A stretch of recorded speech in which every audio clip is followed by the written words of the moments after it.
Hey guys, Mark Sloan here from HomeRecordingStudioSecrets.com. And today we're going to go over some common home recording tips. And first we're going to start off with, I'm just going to list these kind of in order. So we're going to start off with multi-timbral synthesizers are going to be a must for sequencing. Now the reason why is because they eliminate having to use a different synthesizer for every sound. All right, next, there's no single way to get a guitar sounding great. So just do some experimenting and you're going to find a sound that moves you. All right, third, don't waste your time on expensive chords. Expensive chords don't really make a difference in how your recording is going to sound.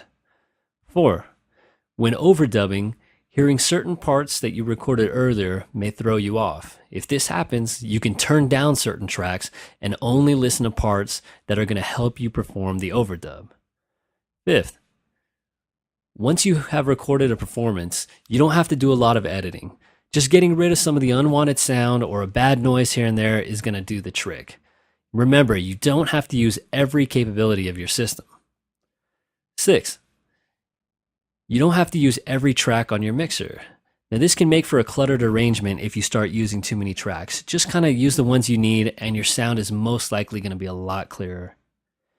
7, when mixing songs, use a lot of dynamic changes. Now this can make your song have a big emotional impact. And by doing this, you can make verses have a low dynamic and during the chorus, make the dynamics go up. 8th, when you set your recording levels, keep these tips in mind. On your preamp input, keep an eye on the clip light.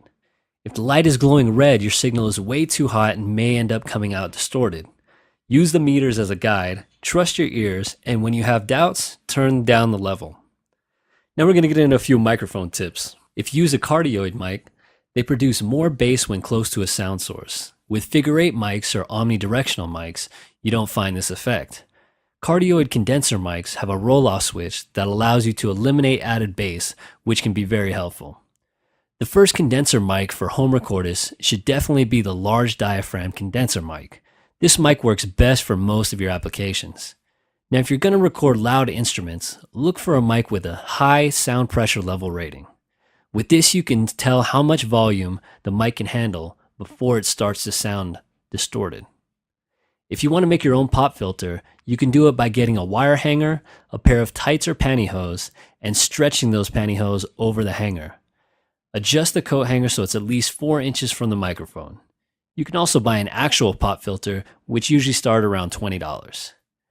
Now make sure you cover your mic when you're done recording to keep out dust or excess particles.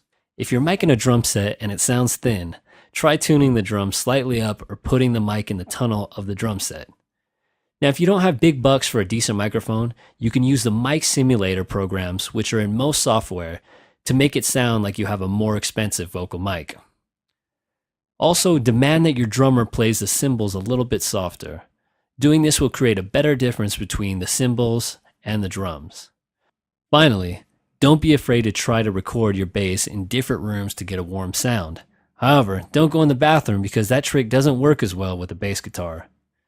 Alright guys, that's about it for now, but definitely stay tuned. We got plenty more tips to come. And also check out the link in our show notes there for a lot more great information about home recording. This has been Mark Sloan for HomeRecordingStudioSecrets.com.